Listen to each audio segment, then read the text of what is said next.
got this mic on. I don't know if you guys can hear me too well. It's really washed out lighting here. Let's adjust this. Set right there. Alrighty. Get a fire started.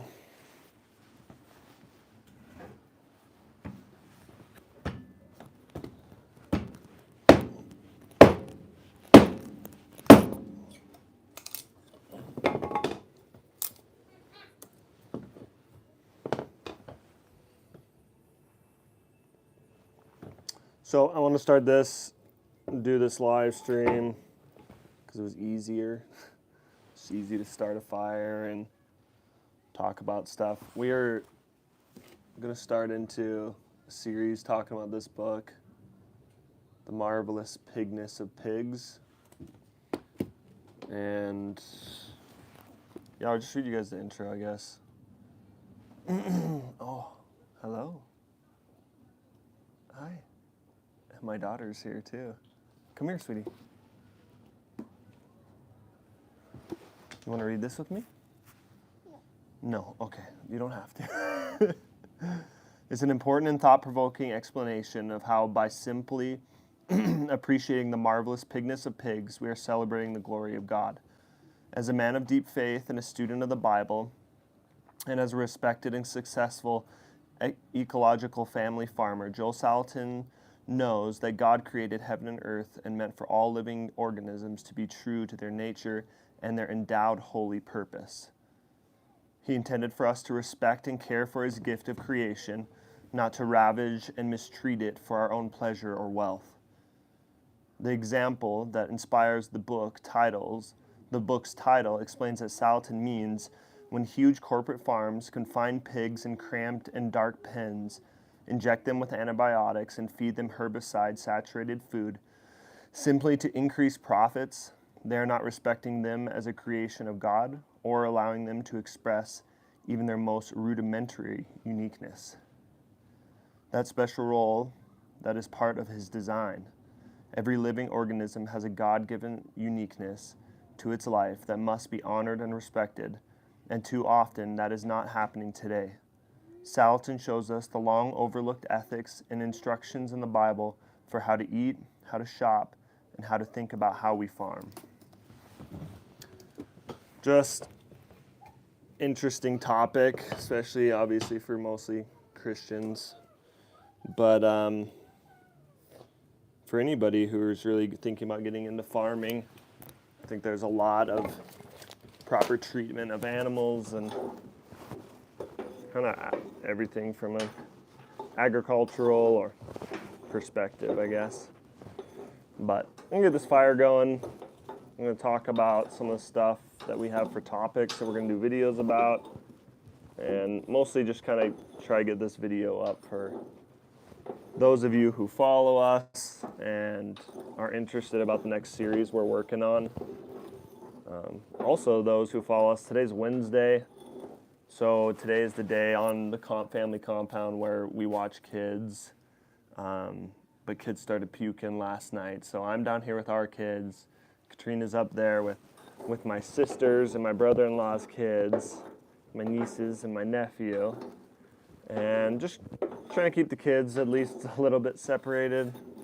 Yeah, I don't know.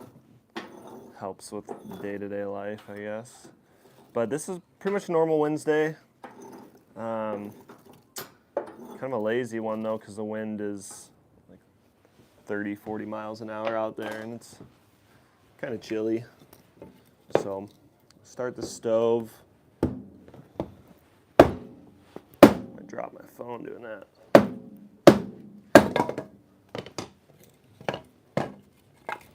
So if anybody's looking into getting a wood stove, or you want to start doing wood heat, get the Kuma wood stove. I've had a lot of wood stoves in my life, and this is by far the best and easiest one to use. And it's got an ash catcher in it, which is really nice, obviously, for taking your ash out. It just simplifies everything versus having to scoop it out and into a bucket and you get even more ash than I have right here flying everywhere. But you just scrape all your ash down, and all your leftover charcoal just stays right over this air pocket where you're gonna open up your ash bin, and it just pumps oxygen right in. So you can just do this, just pretty nice. If you have weather like we do in this portion of Montana where it's, well, all of Montana, it's hot and then it's cold all the time. So you're back and forth. So you're not necessarily like in January, we just kind of keep our fireplace just rolling. It pretty much just doesn't stop for weeks on end. But this time of year, in the fall and then the spring, it is really nice to have the stove, because you just do this with one piece of paper in there. Kind of stack up your coals so they get the fire, but this is awesome. Just get your coals cooking right away and you just throw some logs on, and that's pretty much it. Fairly simple.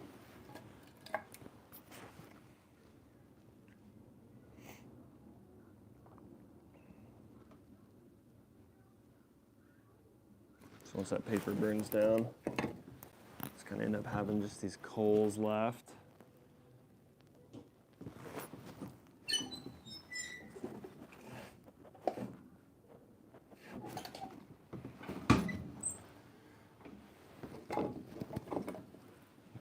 Straight throw it all in. Usually you wouldn't want to do this because you'll suffocate your fire, but this stuff works pretty great. Or with this stove anyways. And we'll just close that again. Oxygen gets going through there. Kuma wood stove. They have a bunch of different options. They're out of Idaho. Pretty sweet setup. Man, that window just washes out all the color in here, doesn't it? Kind of a crap video. But, well,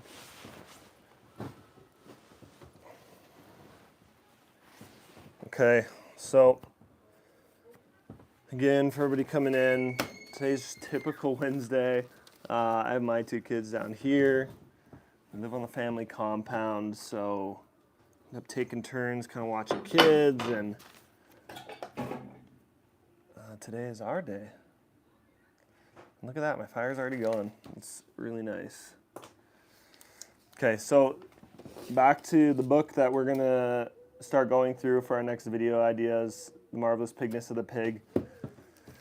Well, mostly for our sake as well, but for anybody else who's kind of interested in going down the same path we're getting more and more into farming or ranching, just kind of animal husbandry in general.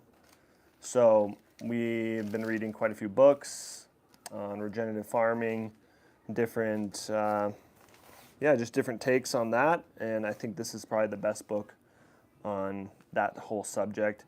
If you're wanting to get into homesteading at all, homesteading, everybody calls it homesteading. That's just the social media term for it. If you guys want to get a plot of land and have a little farm, or you just want to live more simple, that's kind of why our name is Simple Living Montana.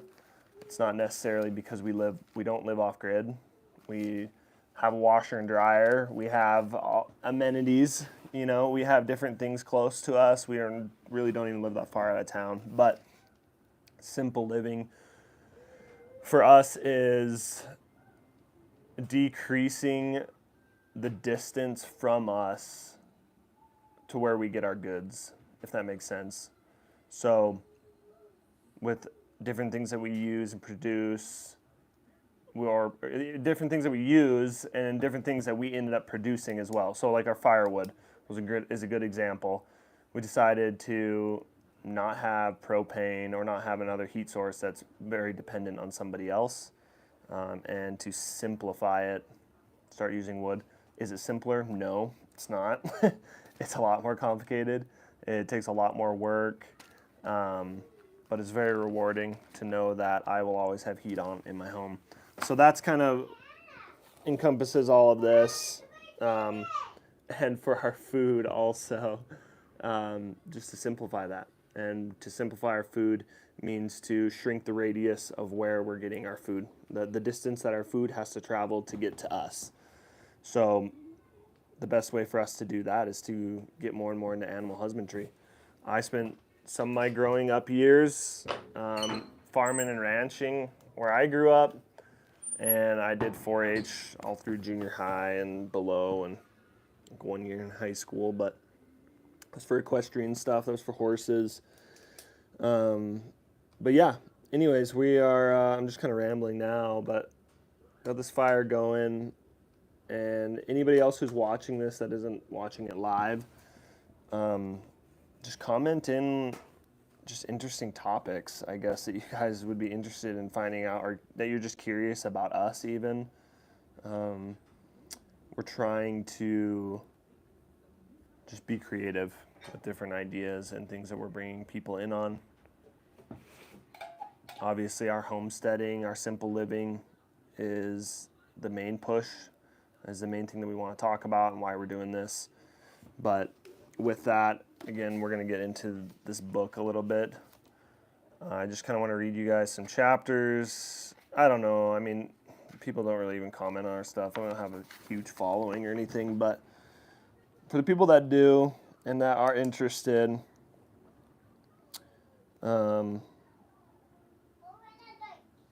strength versus weakness, patterns versus mechanical, biological versus mechanical, who am I?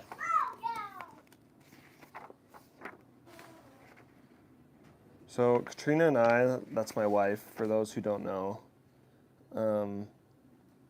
we're just going through this book and we're just reading it. We're writing down different topics and things that we find interesting.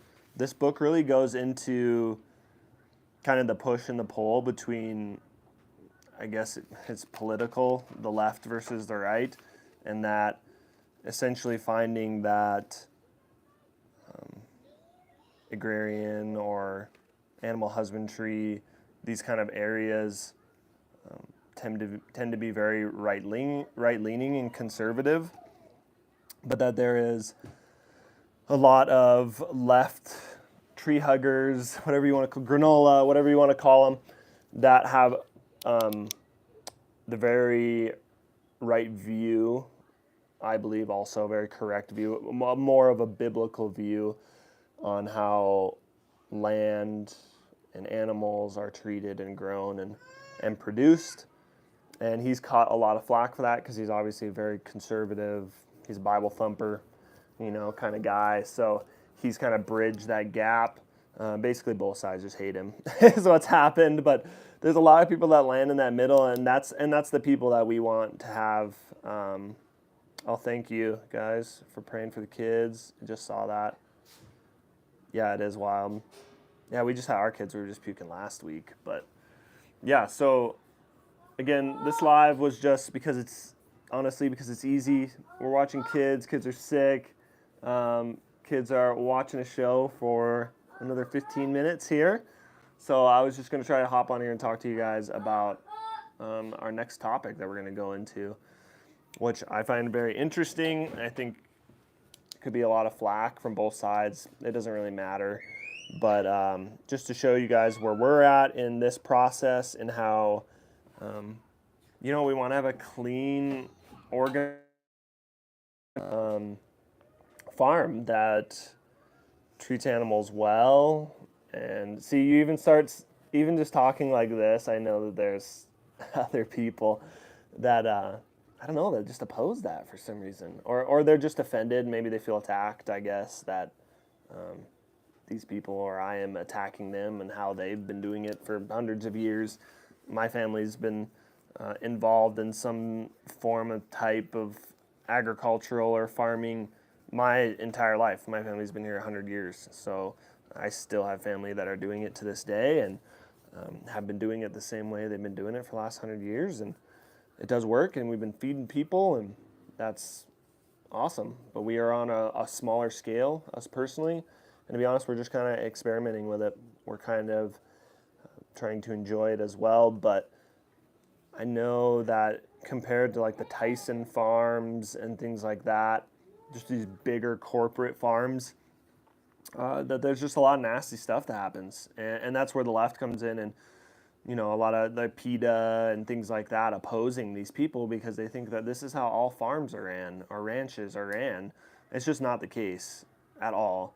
I really don't even personally know of any in Montana that way. There's maybe a couple that have big giant feedlots and stuff, but even those feedlots are pretty great compared to the way the Tyson chicken does their chickens, or how they treat their chickens, or how they treat their birds down south, or their pigs down south. These giant complexes. It's pretty nasty, really, when you see it. It's pretty gross. And so that's kind of where we're going with it. We're going to start breaking into this book hopefully in the next week or so. Finished our ice baths. Kids are sick. We're working our other businesses as well. But I just want to hop on here, update people who are following along. I know there's not a whole lot of you guys, but appreciate all of you guys that do. And we just want to serve you well. So we want to create good content that's engaging and it's informative. Also just kind of shows a little snippets of our life and what it's like living here and doing what we do. Hi. Yeah, do you want to come here? No? Okay. So, I don't know, probably in this live stream now. Thank you everybody for sticking around who has, and look forward to hopefully getting some comments in here or, specifically comments too about this subject, about animal husbandry, homesteading, getting into it, buying land, living in a tiny home, kind of everything that encompasses what we're doing here. Because if you're curious, we want to, quench that curiosity, I guess. We want to, bring you guys in on our life and what we're doing. So thank you guys again.